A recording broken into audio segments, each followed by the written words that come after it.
Hey Internet, it's RJ. Welcome back. Thanks for tuning into the show today. Now today's episode, it's time to play a little devil advocate here. You know, everyone hates getting denied from the bank, checking account, savings account, credit cards, of course, but you know, sometimes the bank wasn't exactly wrong to do it, and we have to acknowledge that. So that's what we'll talk about today. So of course, if that sounds interesting to you, go ahead, press the subscribe button, and let's get to work. Now, no, I'm not changing teams. I happen to work in banking, but you know, I'm still for the people, by the people, as they say. But you know, I've noticed a trend as of late. Anytime, we talk about new products, and I'll do some specific examples here. You know, anytime the bank has the audacity to try to make money or the audacity to try to protect their money, their treasure like a dragon, like Smog, if you will, people get really mad. They call everything unfair. And just because something charges a fee or just gets denial doesn't necessarily make it a terrible product. And in fact, the whole system kind of falls apart if the bank doesn't deny people and doesn't charge fees. So we go from, making a lot of money to no money at all in this game, thinking we're only saving a few dollars when you're trying to avoid fees and such. So what do I mean? Well, the first thing that kind of comes to mind is, Smartly, US Bank, their Smartly program has been all the rage as of late. Myself, I was super excited about it. I moved money, became a member, got the 4% tier and the credit card to go with it. But specifically when we did the breakdown video, for example, of all the products you can stack, one of the products that you cannot avoid a fee for is the brokerage account. Well, you can avoid a fee if you want an IRA, which is what most of us are going to do. It's what I did. But brokerage accounts too, they charge $50 a year for anything that has less than $250K in it. And while $250,000 is a large sum of money, sure, on the scale of retirement accounts specifically, and granted you don't have to do a retirement account, but that's probably the easiest way to do it, $250K is actually not that much, because you're talking about many of us have been working for decade, 2 decades, whatever it is. And if you work at a good enough company with, employer match, I mean, even bad companies have 2% match or something like that. I think the highest I've ever had is 6% match up to a certain amount. But anyhow, if you do that, for, a length of time over a few shops that you work at, you'll get $250K. But either way, there's a lot of folks that were upset for this example that it was charging $50. And they also they give you 100 trades for free if you have a linked checking account. Anything more than that would cost you money. And while it's two separate things, on one hand, there are so many free brokerage accounts out there that, no, they shouldn't be charging a fee. And the 100 trades is silly because, again, trading has become free. But the whole program as a whole doesn't work if they don't charge and make their money, right? So while I'm not defending it, I have no US Bank affiliate links or anything like that. I'm just a customer and in the program and like it. They have to make some money or we wouldn't be able to make 3-4% at all, considering they're the first 3 or 4% card out there that you can fairly easily get. I think it's worth the trade-off. So yes, I pay the $50. I split my $100 between Bank of America, my $100,000, my IRA split between $100,000 Bank of America and then $100,000 with US Bank, right? So I can keep my platinum honors and I can get the top Smartly tier. So yes, technically the card is a no annual fee card, but yes, I will pay $50 a year in brokerage fees to have the card. And while unfortunate, sure, I would like to pay $0 too, because I don't pay fees on my Bank of America brokerage account by any means, so it's definitely possible. I still think $50 is a fair trade, and I'm happy to make that trade for a 4% card, and it will come back top. Similarly, I'll also say there's another part of this where we like to take any product we can that makes money. My track record. We did a video about a month or so ago about a $5 bonus for some betting app. Because they gave me $5 without even placing a bet. So I'll sign up for anything. So I'm not above it. But, we're also crossing into a space where these products aren't necessarily intended for us and what we're trying to do for them. So the fee structure doesn't always fit. Again, $250K, not that much money if you were doing what it was designed to do, which is house all of your money, which is what they want, which is the fee is also an incentive to get you to move it over there, not split it down the middle like I did. Similarly with the trades, the 100 trade limit a year before they start charging. Most people aren't making 100 trades a year. That's a lot of trades. So that's in place to kind of disincentivize you from doing that, or incentivize you to move up to a different product they have, or go someplace else because they don't really want you as a customer like that. But a lot of us are trying to break the products. I see a lot of that with the brokerage bonuses we cover. We did Freck a while back on the Run on the Bank and ProfitableContent.com channel, where you got to invest in index funds. You had to invest $20,000, and a lot of people don't like that, which is understandable because we want risk-free returns in this game, and I understand that. But again, the fact that the bank or the company in this point is just going to let us transfer over money and then give us the $250 intro offer for nothing is kind of silly to think about. Now, I'm not saying you can't complain or be annoyed. Boy, do I get annoyed about a lot of things, let me tell you. But we've just got to take a step back and look at it, that if they didn't put that rule in place, and for Freck's case, that you had to invest the money, one, no one would actually thoroughly try their product, which means this promotion would never really get greenlit internally, and then we would never have a shot at $250, let alone the referral program that came with it for another $1,000 if you refer 4 people. And so I guess the point we're trying to make is that, well, yes, banks are annoying, the fees are annoying, having to use their product is annoying. Number one, we've got to contend we're just not the ideal customer. There's another part of this that, again, we can also see ourselves. I would never say go too far, and I would never encourage anyone to not go as hard as they can. But a while back in the Sunday show, we had a story about Chase Ink cards getting much harder for approval. It was like an informal survey that on our Reddit churnings that I'll probably put up the stats, but basically, they were crowdsourcing data points that shows, like, by the time you got to having 4 ink cards, you were not getting approved anymore. Now, granted, it was a very small sample size, don't get me wrong, but the point is there was a run where, like, people would go crazy for ink cards. They would do, one is social security number, then another is EIN, do them as multiple businesses. And while, yes, you can do that, and I would never tell you not to do it and get as much money as you can, we just can't be mad when Chase kind of steps in and starts tightening that up.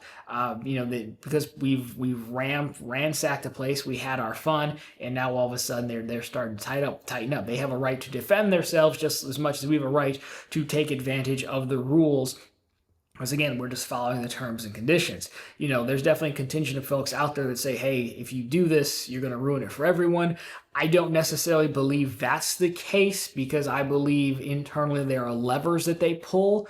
Over the summer, 2023, even 2024, the ink cards, the $900 offers were just flowing, and they were letting people do this, and they were letting some people do this over 524. So I do believe there are levers that they pull where they say, hey, for whatever reason, we're trying to get ink card sales up, so we'll allow this. But they know what we're doing because they have all the information, and then when they have enough they either lower the bonuses, and maybe that turns people away.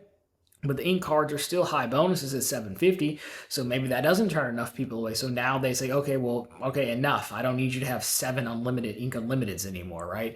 And so I don't necessarily think it ruins it for everyone. In some cases, yes, but then I'll be just as guilty. We see a lot of this on the referral programs, a lot with credit unions specifically. Affinity is tightened theirs up. Fairwinds is tightened theirs up.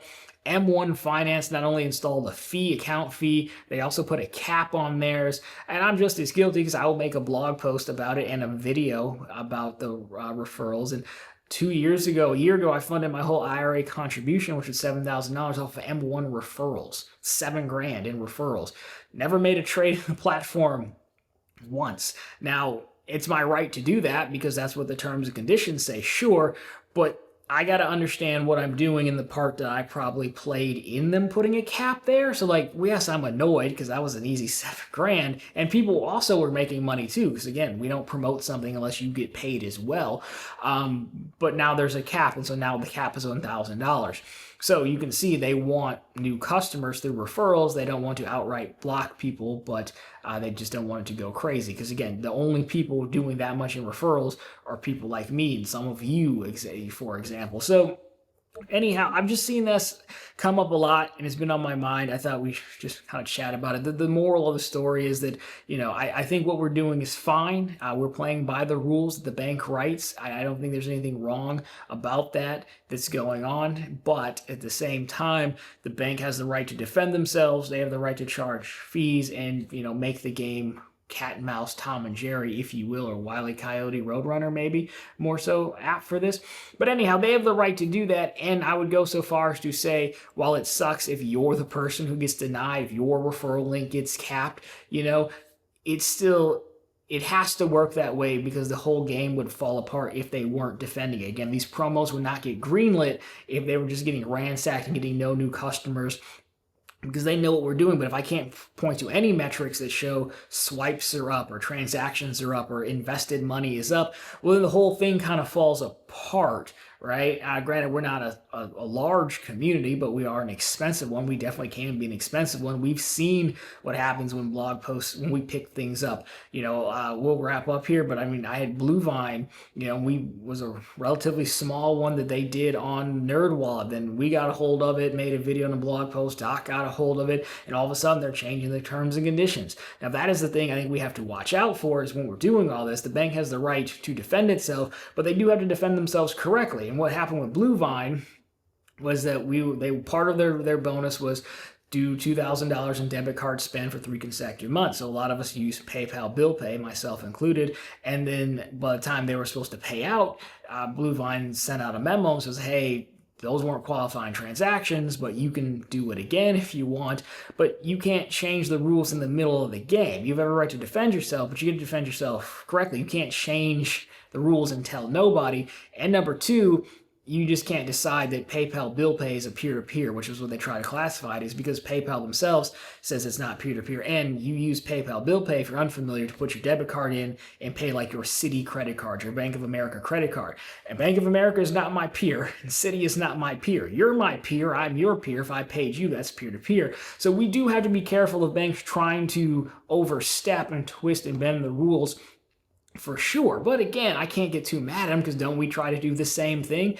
What is applying for a credit union where you live on the other side of the country? Yeah, you can do it, but that's not the intent of it. Sure, maybe we can make it a donation, but we know that's not the intent of it. The intent of the donation is to get people who you live in 2 counties over, but whatever, we can get you. It's not to get someone across the country in. So, it's hard for me to be mad, and we just take appropriate action, file a CFPB complaint. Of course, we'll have a video on that eventually when that wraps up, but Blue Vine was the most recent example I had. So again, we do have to be careful and cognizant of that, but overall, the denials, the approvals, the money, the ebb and flow of it, it's kind of like, in my opinion, that the ecosystem and the game is working as intended. It's our job to try to get as much as we can. It's their job to try to make it work for them. And if either one of those things breaks down, then the game that we love so much and profit off of so much doesn't exist. So, closing thought, yeah, it's okay to be mad when you get denied. Boy, am I mad all the time. But what we could probably do better of is not rattle off, I'm 800 credit score this, and how could they not want my business, and this, that, and the other. It's not that serious. They don't care. They've ran their numbers. They don't think you're profitable for whatever reason. It's not necessarily that personal, and there's a lot more to do than just the credit score alone, as they've built out their models the way we've built out our own data points. So I wouldn't, try not to get mad, 'cause it's going to ruin your whole day. And more so, I think it's better kept trying to figure out strategies to best get in. Is it okay if I got denied that way? Is it better to go in person? Can I open a checking account? My Wells Fargo autograph journey, I've now seen a friend, a Discord member, channel member, and friends denial letter for one of their Wells Fargo cards, and they state out, hey, you haven't used our deposit products long enough, you haven't used a credit card we did give you long enough, so now I know I can re-strategize and time it for when I churn my next Wells Fargo account, and then use the credit card they gave me a little bit, and I'll be in a better standing. That's probably a better use of time and a better way to look at it than just outright being mad and complaining about it and wanting the bank to give us something for free. But even if they're charging some fees, it's necessary. Most of this stuff still works in our favor if you do it right. So there you go. I'll turn it over to you down below. Something I wanted to talk about, get your thoughts on. Feel free to tell me I'm a trader down below, or I'd love to hear your thoughts on how you look at the game as well. But anyways, guys, that'll do it for this one. So of course, if you liked it, drop me a thumbs up down below. If you found it particularly interesting, consider subscribing to the channel. Of course, we're posting content just like this every single week, and right back every Sunday with all the news you can use in the week that was in credit and finance. And of course, every single day over on profitablecontent.com, which is the channel's blog. It's always linked down below for you and on the channel homepage.